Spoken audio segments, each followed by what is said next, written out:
número 15 ya de las parábolas de gracia. El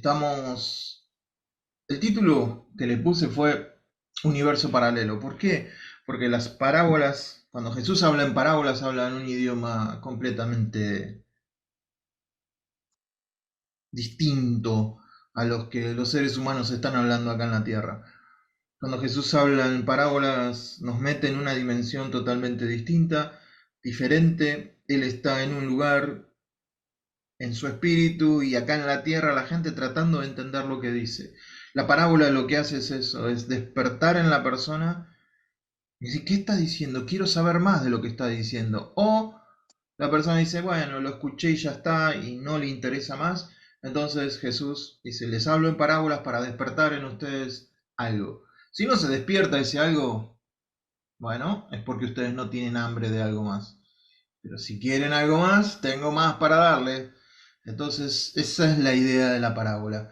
Pero al que lo escucha es chino básico. Entonces, las parábolas de gracia están entre el evento de donde Jesús se transfigura en el monte hasta la entrada triunfal en Jerusalén. ¿Sí? Empezamos con la transfiguración, de ahí en adelante Jesús ya sabe que va a Jerusalén a morir. Acuérdense, Jesús fue ungido para eso. Él es el Mesías.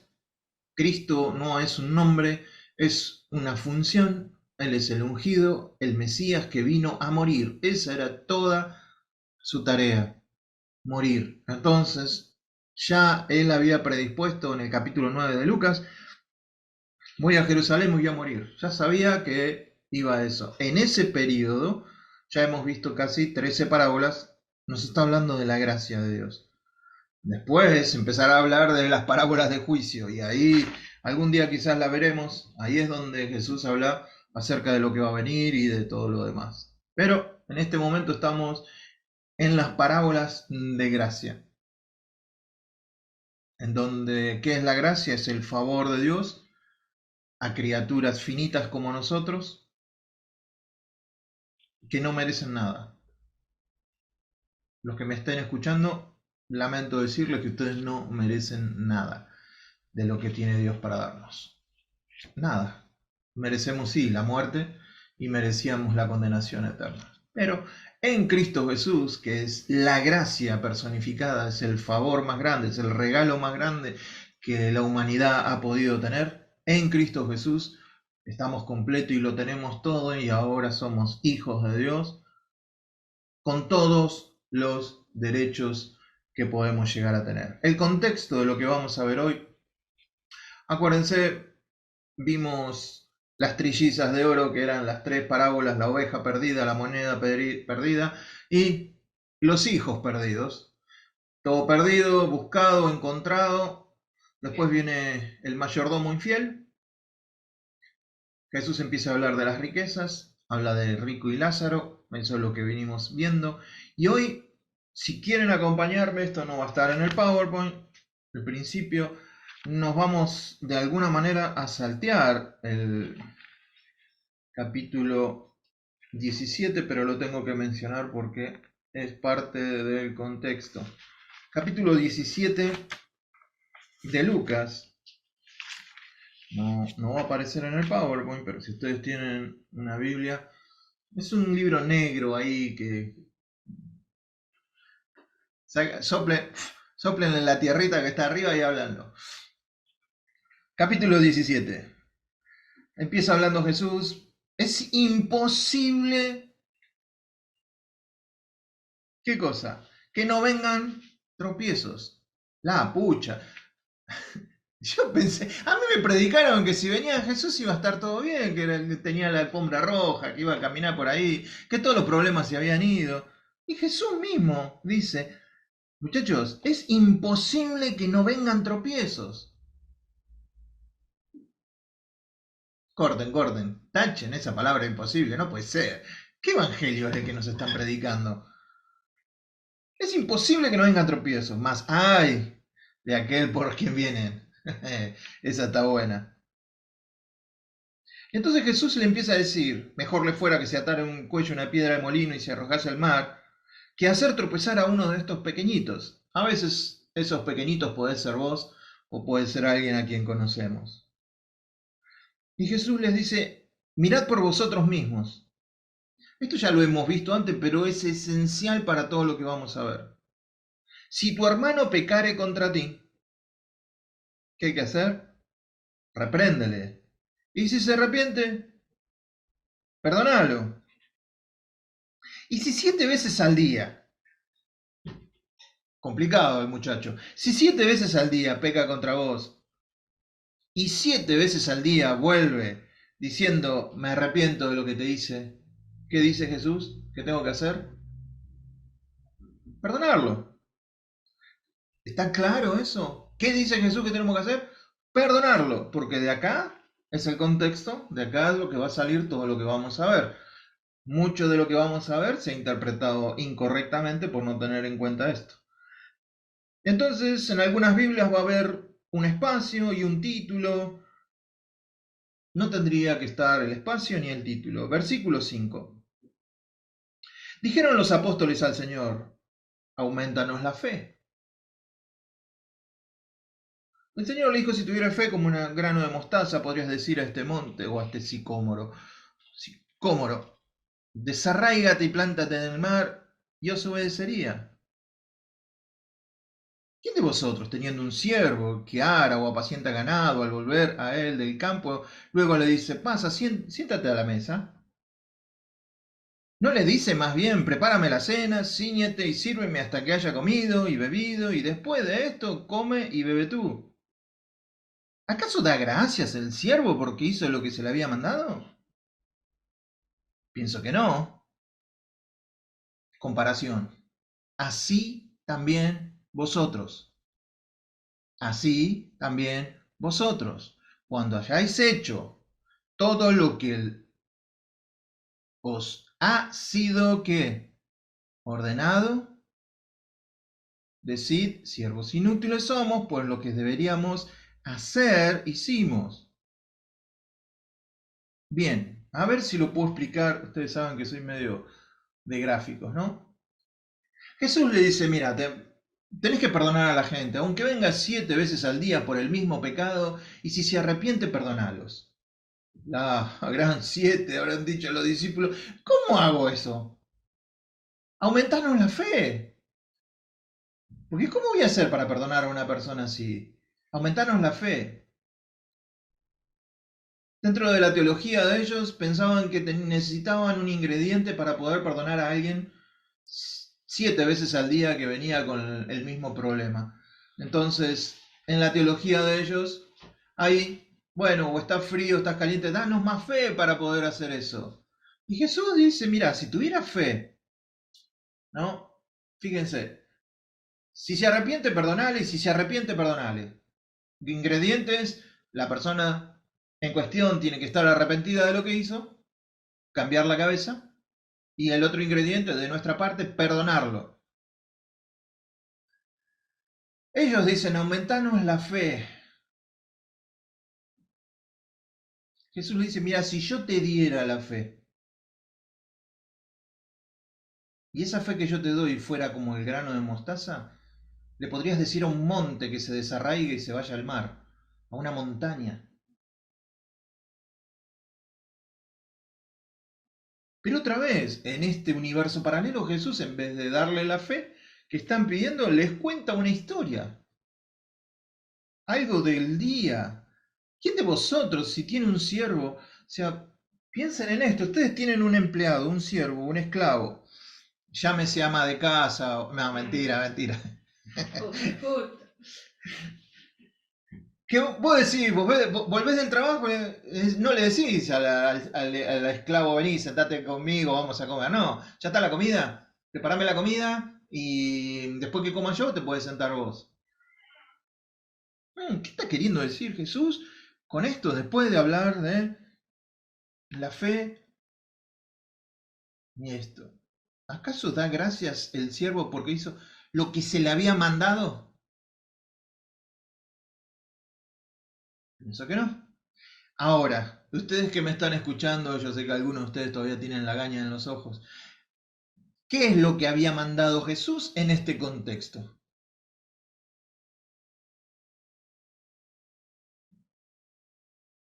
Perdonar, ¿no? Perdonar. ¿Necesitamos fe para eso?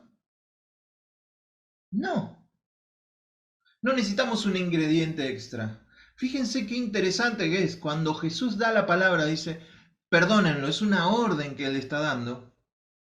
La fe viene por el oír y el oír la palabra de Cristo. Si vos necesitas un ingrediente extra para obedecer a Cristo, como ellos pensaban que necesitaban fe, es una contradicción. En realidad la fe es obedecer a lo que Jesús está diciendo.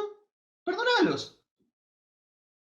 El hecho de escuchar a Jesús que me diga, mira, perdonalos, si vienen arrepentidos, perdonalos, entonces yo voy a obedecer eso. En esa obediencia hay fe.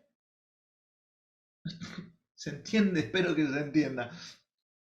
Entonces, nos pone en una posición de humildad total, porque es algo que Jesús nos pide hacer. Nosotros tendremos que aniquilar la carne que no quiere perdonar, pero en obediencia a Él estamos perdonando. Eso traducido en fe. Y después, para última, Jesús nos baja un poco el copete y dice, tampoco se hagan los cancheros de que si perdonaron a alguien, hicieron lo que debían hacer. Siervos inútiles somos. Jesús no nos está llamando inútiles a nosotros, sino que nos está diciendo cómo debe ser la disposición de nuestro corazón. Cuando hacemos algo que Él nos pide. No nos agrandemos, sino, mira, es como el siervo que viene del laburo y tiene que encima hacer la comida. Nadie le va a agradecer a él, porque es lo que tiene que hacer. ¿Qué es lo que tenemos que hacer nosotros? Perdonar al que se arrepiente. ¿Y necesitamos más fe para eso? No. Si tuviéramos más fe, haríamos otras cosas como mover una montaña al medio del mar. ¿Y qué tan? Entonces, lo único que necesitamos, perdonen que lo ponga de esta manera, pero por ahí a mí me hace más sentido. En vez de tener un termómetro de fe o un feómetro así, que nos muestre cuánta fe tenemos, lo que necesitamos es un switch, un on y off, una llave de luz, como lo quieras poner. O estás en Cristo o estás en Adán. Eso es lo único que necesitamos. No es, dame más fe para perdonar a esta persona. No, si estás en Cristo vas a obedecer a Cristo y vas a hacer lo que Cristo te pidió. Eso, traducido, es fe. No es que necesitas un ingrediente extra. En este caso, no. Es obediencia. Ahora, si estoy en Adán, si estoy en la carne, probablemente no quiera, o en el antiguo Eduardo, hoy no quiera perdonar. Entonces estoy siendo desobediente y no estoy teniendo fe. ¿Por qué? No tengo fe porque no estoy escuchando lo que Jesús me dice en la orden que me da. Entonces, dejemos de pensar en esta teología de más fe y tengamos la teología de que estamos en Cristo y que tenemos que obedecer lo que Él nos diga, nos guste o no nos guste. Y eso es toda la cuestión. Entonces, aumentan la fe. Seguido a eso aparecen 10 leprosos. 10 leprosos. Uno solo se va sano y salvo. 9 se van sanos. Qué diferencia, qué gran diferencia.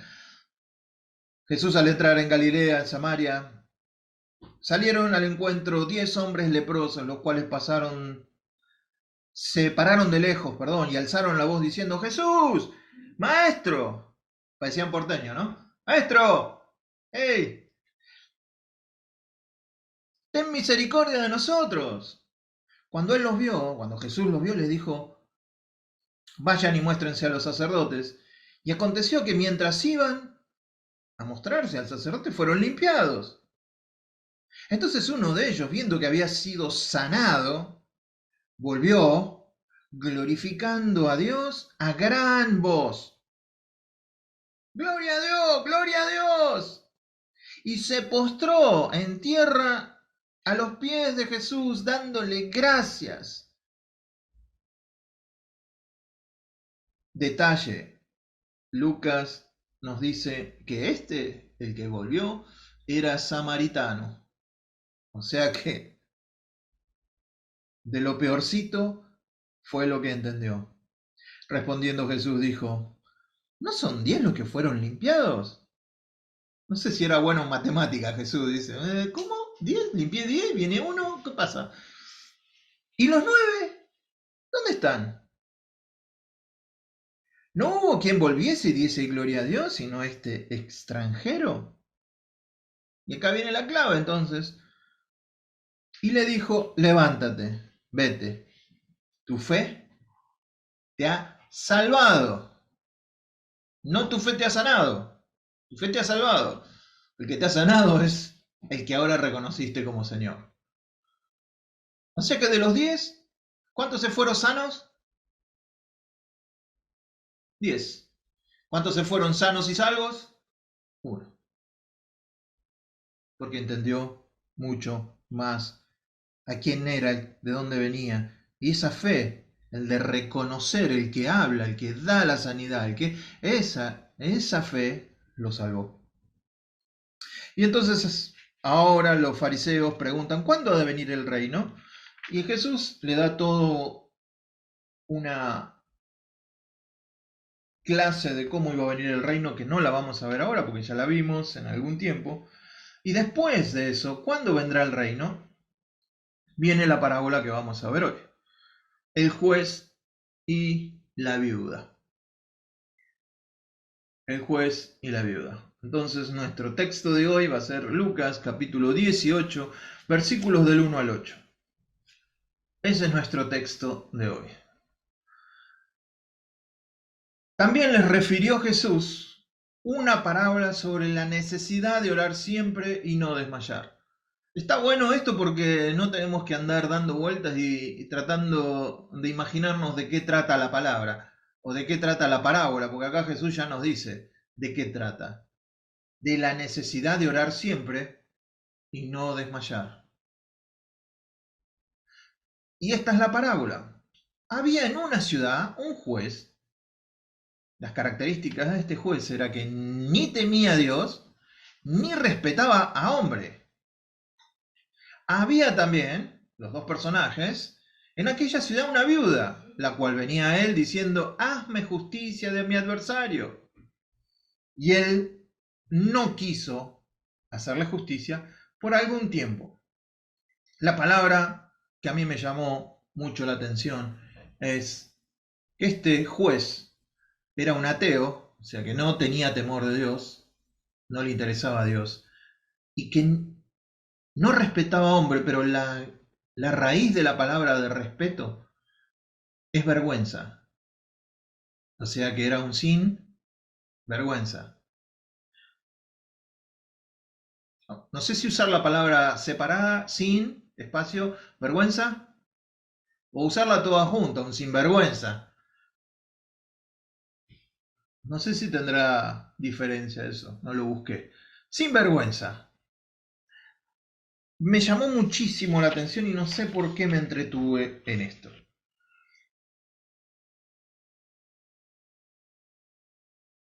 Volvemos a explicar algo. En la sociedad a la que Jesús le está hablando, un padre no le enseñaba a un hijo qué estaba bien y qué estaba mal. Vení, Pedrito, eso que estás haciendo está mal. No, un oriental no haría eso. Le diría, vení, Pedrito, eso que estás haciendo es deshonroso. Eso que estás haciendo trae vergüenza a la familia. Esa sería la enseñanza.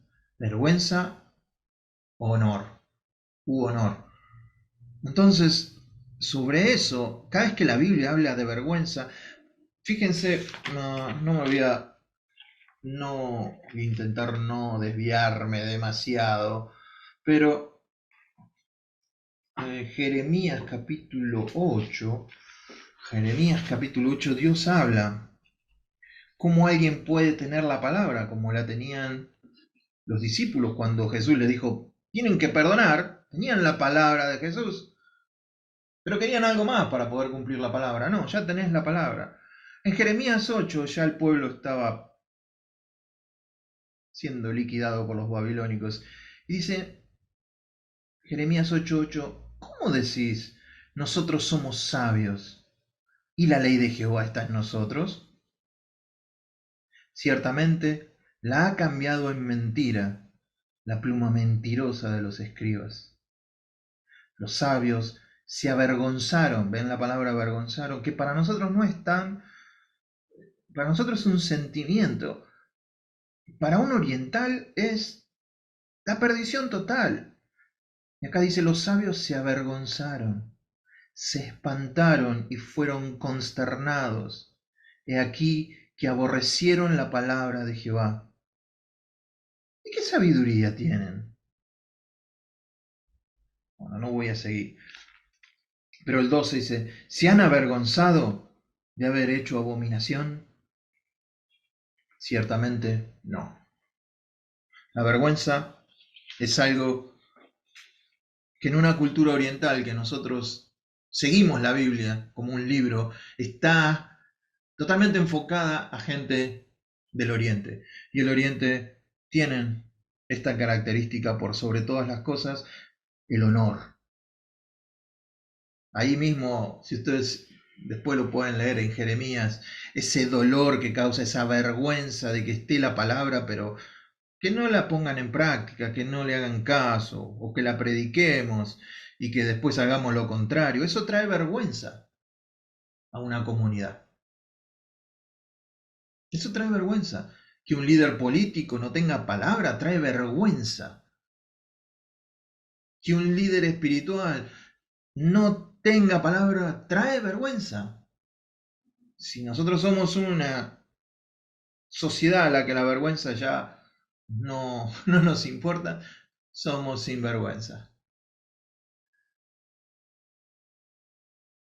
En ese tiempo había un bálsamo, que era el bálsamo de Galaad, que supuestamente curaba muchas heridas, pero esta herida de la vergüenza, no hay bálsamo en Galaad, ni el bálsamo de Galaad, que en ese tiempo era el cura todo, podía curar el dolor de personas que con carácter digno, que deberían mostrar el carácter, como en el caso de este juez, que tenía que impartir justicia, ya había perdido la vergüenza, había perdido el honor. Cuando ocurre esto, no hay bálsamo de Galaad que pueda curarlo, esa aflicción en el corazón. Entonces, perdonen que me haya detenido en eso, pero creía que era importante.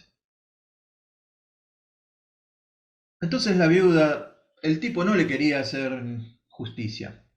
Pero después de esto dijo dentro de sí, ¿quién? El juez. Dentro de sí dijo, aunque no temo a Dios ni tengo respeto de hombre, sin embargo, porque esta viuda me es molesta, le haré justicia. No sea que viniendo de continuo, me agote la paciencia. Fíjense la razón por la que él le va a hacer justicia, porque le está rompiendo los pies, porque le está rompiendo la paciencia, y él se hizo juez para estar en un lugar tranquilo, para estar en un lugar que no lo molesten, y sin embargo esta viuda le está sacando todo.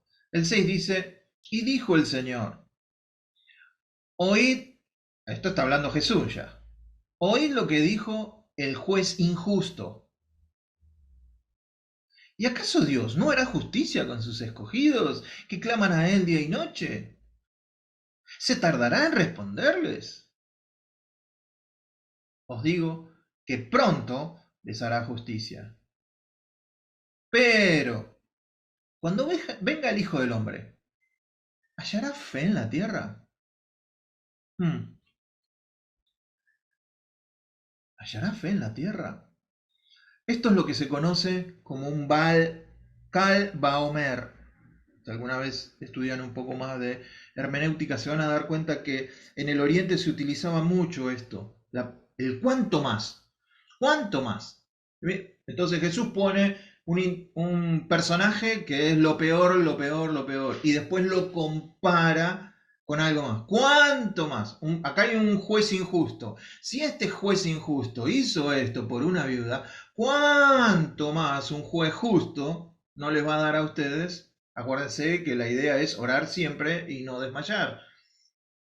Si un juez injusto puede hacer esto, un juez justo como Dios, ¿cuánto más no nos va a dar a nosotros lo que clamamos día y noche y se va a tardar en responderlos?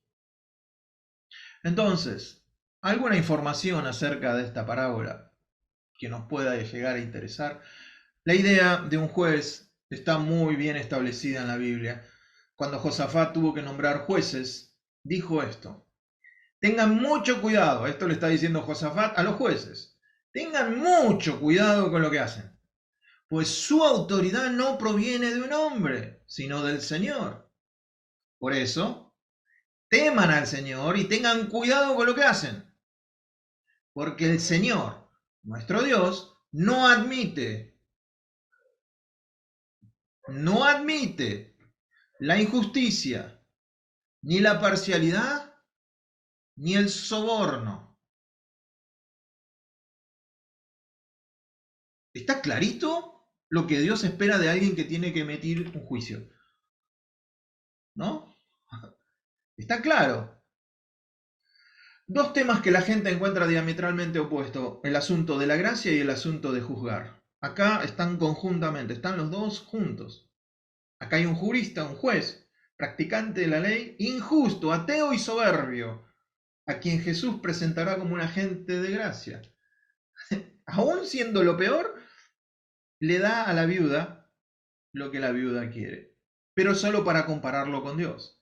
La espera del juez en hacer justicia es una espera de algo más, así como la cultura oriental es el honor y el deshonor. En la cultura oriental está el juez, o sea, hay una audiencia, está el juez sentado por allá arriba, como en un estrado, y están los secretarios.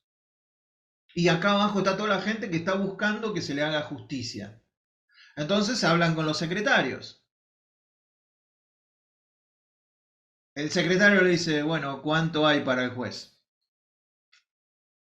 Y hay tanto. Entonces, una vez que se ponen de acuerdo con los secretarios van al juez y dicen: tenés que tratar este primero, este después y este después. ¿Por qué? Por el soborno, por la platita que pusieron. Se trataban primero los casos que habían puesto más plata y después así sucesivamente. Entonces, este juez, en su espera, estaba esperando algo más. La mordida. Una viuda, otra vez vamos a ponernos en contexto. Una viuda y en problemas es el ejemplo máximo de una persona oprimida y en desventaja. ¿Perdiste a tu marido? Probablemente estás por perder la casa por deudas. Si llegas a perder la casa, te quedas en la calle. Te tenés que prostituir o te tenés que vender como una esclava. No te queda otra opción. Y no estamos hablando de una viuda como en nuestros días, que las viudas por ahí son de 80, 90 años. Probablemente esta mujer también podía haber sido una viuda joven. No, no, no tiene por qué imaginarnos algo demasiado grande, pero entendemos que esta mujer no tiene recursos para darle a los secretarios para que el juez trate su tema. Está en la miseria, está desprotegida totalmente. Lo único que le queda es ir, hazme justicia, hacerle un piquete al juez, hacerle, no sé, una huelga, ponerse ahí adelante y a gritar delante de todos. Y el juez dice: bueno, che, le voy a tener que hacer justicia a esta, por lo menos me la saco de encima. Esto, en la aplicación, a veces trae un poco de confusión. La parábola es un reconocimiento implícito de que Dios no siempre responde a la oración y de inmediato. Ahí ustedes van a decir que Eduardo, este es el bombero espiritual. Vos tenés que decir que Dios contesta inmediatamente. Pero si yo te digo eso, entonces ¿para qué Jesús trae una parábola en donde no tenemos que desanimarnos en el orar? El desánimo, ¿por qué viene? Porque la oración no es contestada inmediatamente. Entonces, si Dios responde siempre a la oración en la primera vez que oramos, Jesús no tendría que animar a la gente a orar y a que no se desanimen. Solo diría, oren que ya está ahí, listo. Si Dios respondiera que sí y rápido a todo el mundo querría orar. Sería como comprar un boleto de loto y ganar todos los días. Es más, todos se harían cristianos. Tendría que ser un tonto si no te haces cristiano. Con una oración a ese Dios te da todo lo que vos necesitas en el momento. Dirían siempre, esto funciona, esto es algo genial. ¿Por qué no lo pensé antes? Todo el mundo sería cristiano y todo el mundo oraría. ¿Y por qué? Porque obtienen lo que ellos quieren en el momento. Pero Jesús está diciendo, nos está dando una parábola para que no nos desanimemos en la oración. La preocupación es que los creyentes no se rindan, que en este contexto está íntimamente ligado con la venida del Hijo del Hombre. Acaba de decir cómo va a venir Él, la segunda venida. No nos desanimemos. Entonces la fe y la fidelidad y la oración son ingredientes necesarios para no desmayar cuando veamos que el Señor todavía no aparece. Yo salí hoy a tirar la basura y no, está todo normal, ¿eh? Los vecinos siguen ahí, el perro de enfrente está igual. El señor, me parece que no vino anoche. Y ahora que los veo, a ver cuántos están acá. No vino. Si no se lo hubiera llevado a ver a quién se hubiera llevado. No, sí, capaz que vino, che. Ay, ay, ay. La parábola no se trata de acosar a Dios. No es que nosotros tenemos que ser la viuda y decir, digo, dame 0 kilómetros, dame 0 kilómetros, dame 0 kilómetros, dame 0 kilómetros. No, dame la casa, dame la casa, dame la casa, dame la casa. Por lo menos en esta parábola no es lo que quiere mostrar. Acosar a Dios hasta que consigamos nuestros deseos. Por eso esta parábola se ha utilizado a veces para decir, ven, la viuda lo fue y le rompió tanto la paciencia al juez que el juez le tuvo que dar lo que él quería. Entonces nosotros traducimos eso a nuestros días y decimos, bueno, a Dios hay que romperle la paciencia para que me dé lo que yo quiero. No sería la interpretación de esta parábola. La comunicación de la parábola debe concentrarse en dos áreas principales. Primero, el carácter de Dios, que no es como un juez indiferente e injusto, sino misericordioso, paciente y deseoso de ayudar a sus hijos. Y número dos, la necesidad de permanecer alertas,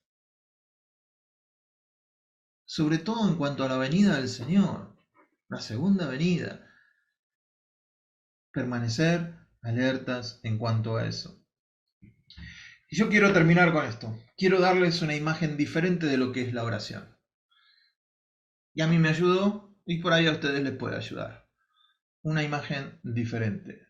Nosotros creemos que el corazón entiende por imágenes y a veces una imagen habla más que 1000 palabras.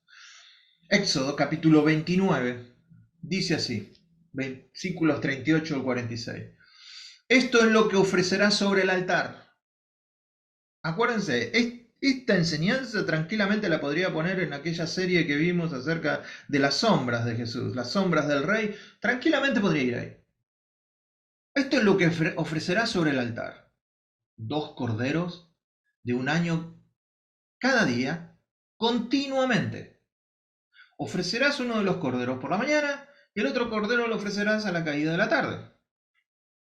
Además, con cada cordero una 10ª parte de una efa de flor de harina amasada, con la 4ª parte de un hin de aceite de olivas machacadas y para libación la 4ª parte de un hin de vino. ¿Sí?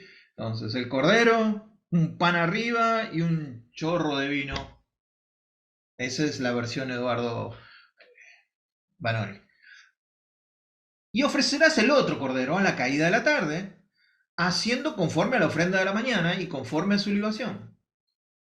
¿Qué dice que es esto para Dios? Olor grato, un corderito asado con pan y vino. Mamita, Dios sí que se da los gustos. Dice, eso es olor grato a Dios, ofrenda encendida a Jehová. Esto será el holocausto continuo por vuestras generaciones. Fíjense, las sombras, quiero que estén atentos a las sombras, no a la letra. Los corderos, a la puerta del tabernáculo de reunión delante de Jehová. ¿Quién es la puerta? ¿Quién es el cordero? Y delante de la puerta me reuniré con vosotros. ¿Para qué? ¿Para qué? Para hablarnos. La idea de la oración no es lo que yo le tengo que decir a Dios, sino lo que Dios me tiene que decir a mí. Creo que es más importante, ¿no? Si Dios ya sabe lo que le voy a decir yo antes que se lo diga, lo más importante sobre todo lo que en esta relación de oración, Él ya sabe lo que yo tengo en mi corazón, entonces lo más importante en la oración no es lo que yo lo digo, aunque esté bien que lo diga, sino en énfasis lo más importante es qué me va a decir Él a mí, que es en esta ecuación es lo que está detrás de la escena en el momento. 43. Allí me reuniré. Fíjense, me voy a reunir con ustedes, los hijos de Israel, y el lugar será santificado con mi gloria. No, el lugar no va a ser santificado porque vos estás orando, o porque la oración, o por lo que sea. No, el lugar se santifica porque Él está ahí. ¿Santificaré quién? ¿Nosotros santificamos los templos? ¿Nosotros santificamos los lugares? No, santificaré el tabernáculo de reunión y el altar. Santificaré asimismo a Aarón y a sus hijos para que sean mis sacerdotes. Todo lo hace Él. 45. Habitaré entre los hijos de Israel y seré su Dios. Y conocerán, qué lindo no vivir en ignorancia, conocer que Él es mi Dios, cómo Él es mi Dios, cómo Él es mi Padre, que me sacó de la tierra de Egipto, a mí me sacó de la tierra de Egipto, me sacó del pecado, de la vana manera de vivir, me sacó de ahí y va a habitar en medio de ellos. ¿Entienden todo este proceso? Fíjense, uno orando, hay corderos, hay una puerta, hay un olor grato. Todos estos símbolos es Jesús, que está constantemente intercediendo por nosotros.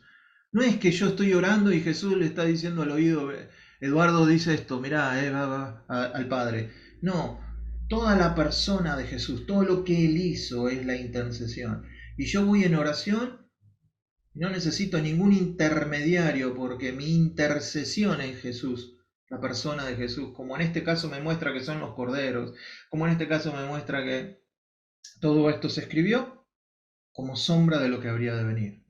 El que lo entendía re bien, ese es David, al que estamos estudiando los miércoles. Fíjense lo que dice David. Salmo 141. Jehová, a ti he clamado, apresúrate a mí. Escucha mi voz cuando te invocare. Suba mi oración delante de ti como que, lo que vimos recién, como el incienso. Fíjense la palabra como. Es algo parecido, algo que demuestra otra cosa. Y el don de mis manos, probablemente tocando la lira, tocando algún instrumento, como la ofrenda de la tarde. ¿Se dan cuenta que él entiende lo de la ofrenda? Lo entiende mucho mejor que muchos de los cristianos hoy en día. Es como, es algo para qué. Él entiende mi oración como el incienso, como eso que nos mostraste. Yo entiendo que no es eso, no es el incienso el que hace la diferencia, sino que el incienso me está mostrando otra cosa. La ofrenda de la tarde no es la ofrenda de la tarde, sino que me está mostrando otra cosa, y David lo entendía. Por eso oraba y por eso adoraba con otro corazón, porque entendía lo que estaba detrás de lo que se mostraba.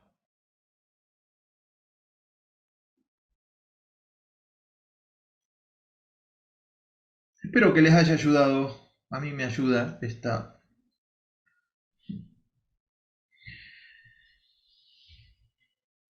En este universo paralelo, una vez más, Jesús creo que nos habló. Cuando Él termina diciendo, hallaré fe en la tierra, ¿de qué fe está hablando?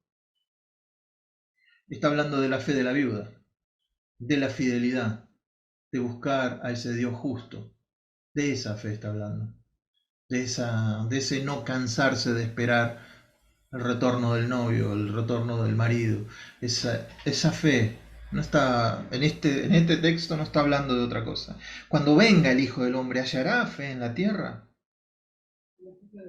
De la fe que obedece, de la fe que está constantemente. Acuérdense que fe y fidelidad es lo mismo. Es muy difícil traducir la Biblia. A veces no sabemos qué es fe y qué es fidelidad. Las dos tienen la misma raíz, la misma palabra, pistis. Fe a veces nosotros lo tomamos como algo del intelecto, pero la fidelidad es esa fe puesta en obra a través del tiempo. Entonces, ¿hallaré fidelidad en la tierra? ¿Fidelidad a quién? A mí. Gente que está viviendo por mi palabra.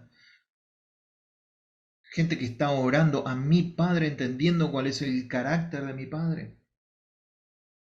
El primer paso de la creencia, de la fe, es la oración. Es el primer paso. La Biblia nos dice, orad sin cesar. No quiere decir que tenemos que estar en una postura de oración, sino que estamos en constante presencia de Dios como para estar constantemente en intimidad para tener una conversación con Él.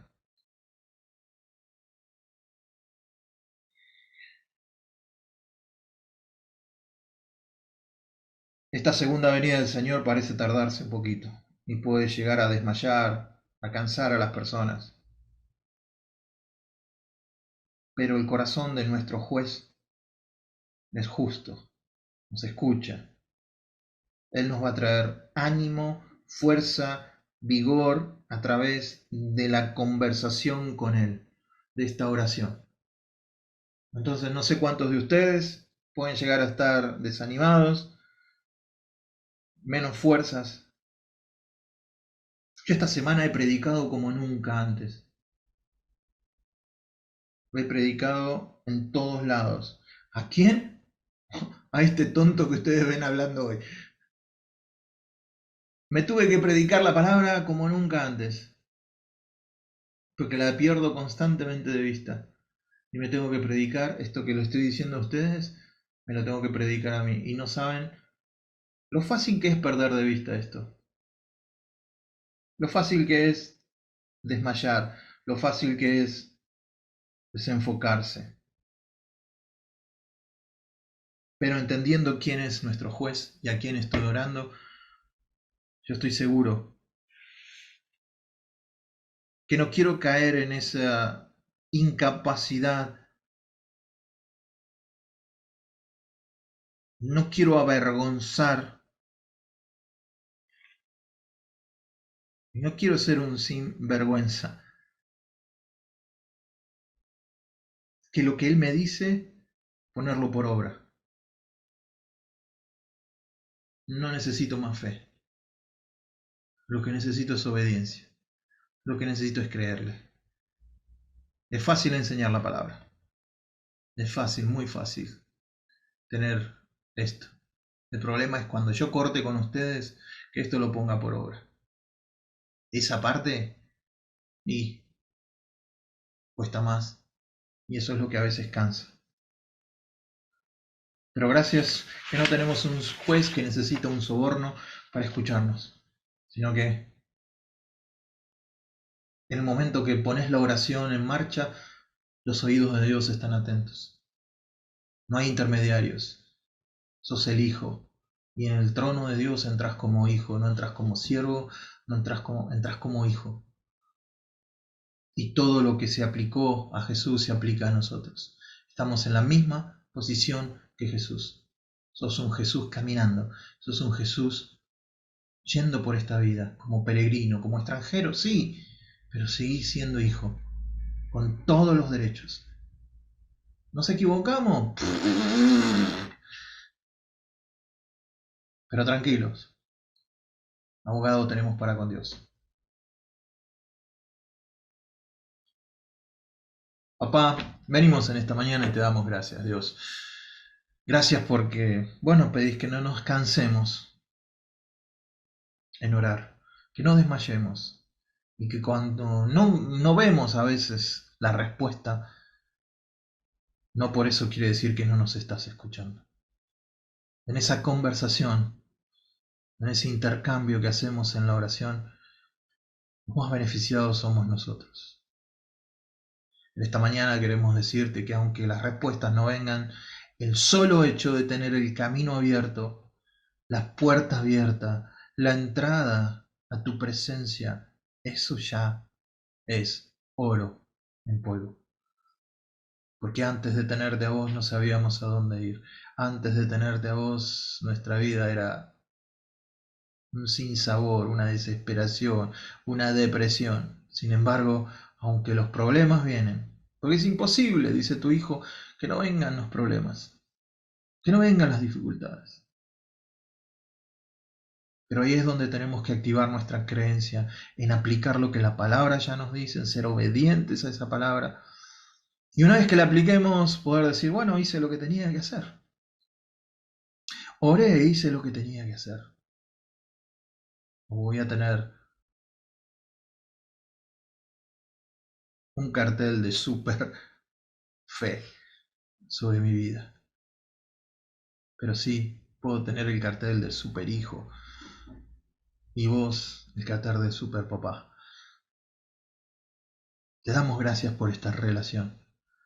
Te damos gracias, porque cuando consideramos, como leímos hoy, escuchamos hoy en la alabanza, cuando todo nuestro ser se predispone, espíritu, alma y cuerpo, a considerar lo que somos en Cristo,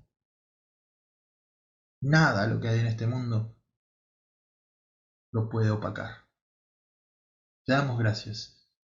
Bendigo a cada uno de mis hermanos que me está escuchando y que solo vos sabés por lo que puede estar pasando o que están pasando. Nosotros venimos acá a tener un cara a cara con vos. Que no termina cuando apagamos las cámaras, sino que quizás empieza cuando apagamos la cámara. Que ese cara a cara sea constante, continuo y cada vez más profundo, más intenso, con más intención y menos religiosidad. Bendecimos tu nombre y te damos gracias por todo en el nombre de Jesús. Amén y amén.